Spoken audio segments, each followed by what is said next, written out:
and welcome back to the channel. This video is part 2 of the M4. So if you haven't watched the previous video, we purchased this high mileage, high owner BMW M4 from a TikTok follower, and we traveled 3 hours to go and see it, make sure that we were happy with it. And we were coming to the conclusion whether buying a higher mileage, higher owner car is actually worth it. Does it mean that there's going to be something wrong with it? Does it mean you can have more maintenance costs? Or if it's been looked after to a good enough standard by the previous owners, is it okay saving yourself a bit of money going for a cheaper option now? Because this is a higher mileage, higher owner example for ourselves, this is the cheapest M4 that we've ever got into. This M4 we picked up for £17,000. Now, we do have to do a few things to it. We are wanting to change it cosmetically. For a start, we've got these Auto Star JDM style alloys. I'm not too sure why you'd have JDM style alloys on a German M4, but we can change that. We can get some OEMs. We can turn this back into an OEM plus car. Another thing as well, we've got this big rear carbon lip on the back of the M4 too. We're going to be taking this off in a genuine carbon lip on. We have got the M Performance carbon tips and diffuser, so we're going to tie it in nicely. We don't want to take the lip off and leave it completely standard. We just want to change some of the modifications that have been done,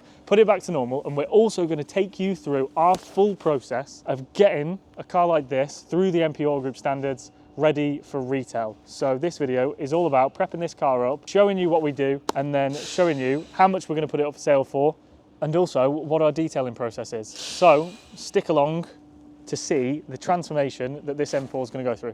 Right, depending on everything else we've got going on, we either start on the interior or start on the exterior. Right now, we've got a lot going on in the second unit. We're going to start on the exterior. So first things first, we are going to pre-wash the car, snow foam it, let everything dwell, let everything sit, get all that mud off, especially on the arch lining. It's very dirty under there, and as you can see along the bottom of the car, haven't washed it off since we picked it up, and we've done about 400 miles in it. So we're not going to bother with the wheels too much because we are wanting to change them, but we're going to wash it off, then mitt it with buckets, and then we're going to decon it as well. We're going to tar and glue remover, we're going to clay bar, and we're just going to get the paintwork prepped and ready for machine polish. So let's get into it.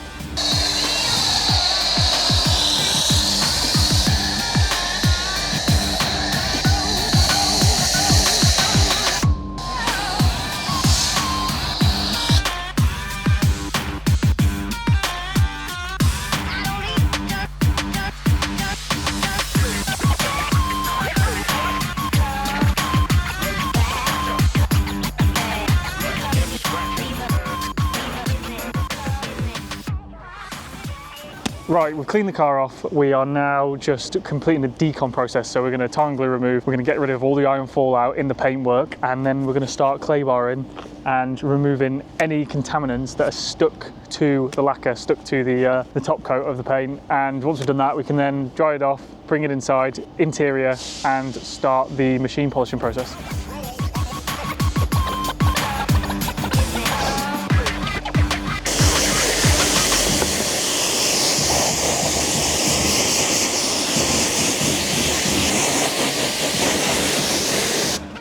So the car is deconned, we've brought it inside. I just want to show you what the paintwork looks like after it goes through a clay bar. It was already probably a bit swirled anyway. Clay bar doesn't help with that, but it's only the top layer, so we can get that out. We can get the majority of the swirl marks out.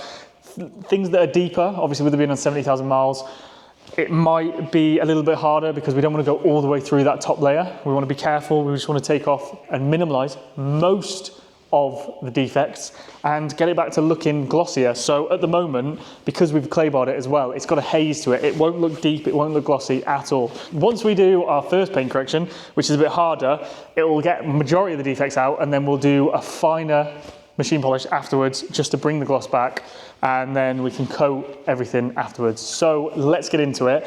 I also did want to, first thing, remove that rear spoiler because we're going to polish the boot lid. We're going to put another spoiler on.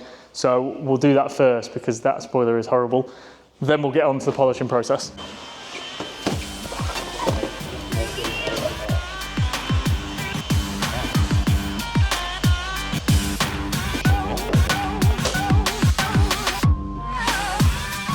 Easy. Tar and glue. Tar and glue.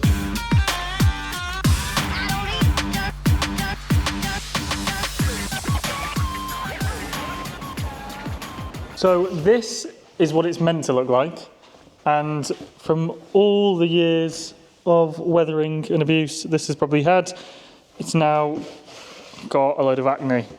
So it wasn't actually too bad beforehand. It's obviously not real carbon, but the style of it is disgusting. It looks better without it, to be honest, but we have got a real carbon lip on order, a smaller one, still tie in with the diffuser and whatnot, but just a little bit more subtle, because this is really just too in your face. So I'm glad to remove that. If anyone wants an M4 spoiler, it will be in the bin outside of our unit.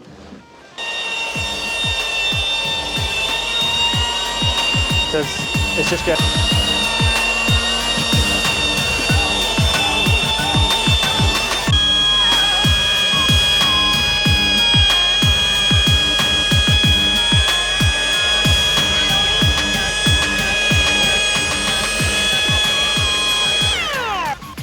So we have rotary cut with a hard compound the boot lid here, and you can already see that most of the defects are out. There's still going to be a bit of haze in the paintwork, but that's what we're going to do with the next step. We're going to get this haze out, we're going to bring this gloss back looking good again, but you can already see the majority of defects are already out of this, and then hopefully once we do the next cut we can finish it up, make it look good.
So we've removed the spoiler. Our boys over at SCP have supplied us with a genuine carbon fiber spoiler for the M4, and it's a little bit more subtle. We didn't want to go completely bare, but we thought, you know what, we still need to get a little lip on there and make sure as well it's genuine carbon fiber. So this is the first time, I keep saying so, this is the first time I'm opening it and having a look, but I'm hoping I can get it out easy enough.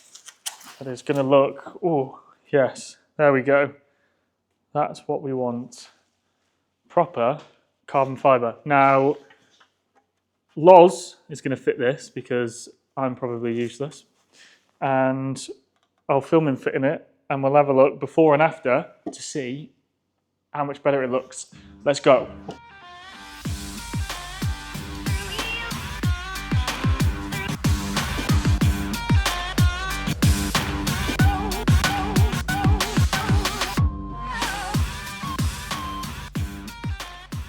Right then, we have completed prep. It's been machine polished, it's been serviced. We've put a new wing on it. Interior's looking mint. I think for 73,000 miles, this car has come out absolutely immaculate. It's been coated as well, so it'll bring out the gloss a little bit more, but look at the depth in the paint now, look at the shine.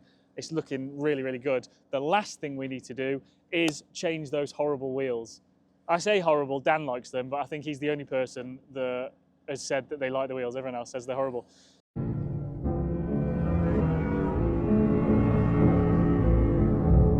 So if you're looking for a set of auto stars to sit on an M4, an M3, or any BMW for that matter, then let us know. We'll be putting them up for sale because we've got a set of OG M4 wheels. They're in good condition. We've got good tyres on them as well, Michelin's on the back and Conti's on the front. We're going to put them on, and that's going to be the final touch of this car.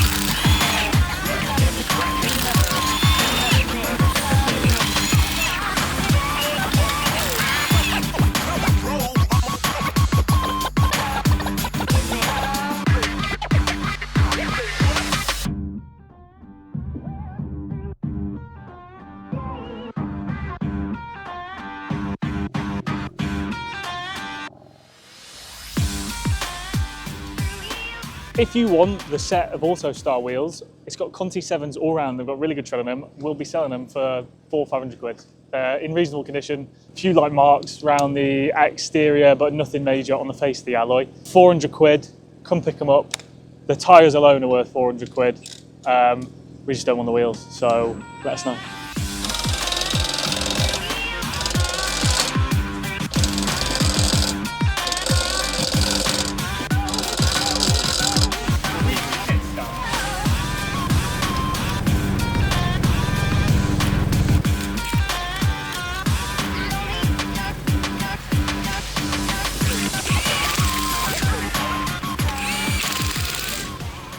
And there we have it. Wheels are on. This thing, I think, looks absolutely amazing. Looks way better than when we first took it in.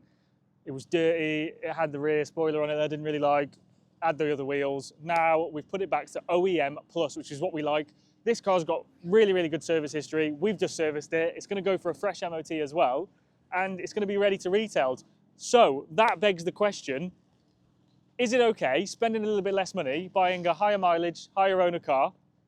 I think it is, because if you spend a little bit of extra money on top of that, the extra money you've saved, tinkering on it, getting it up to service, getting it up to MOT, obviously then changing a few things if you need to, because cosmetically it might have been okay. I think this is an absolute steal. We're going to be retailing this for around £22,000 once we've pictured it, obviously had its MOT and whatnot. And I think for the money, it is absolutely incredible to be able to get into an S55 for just over £20,000.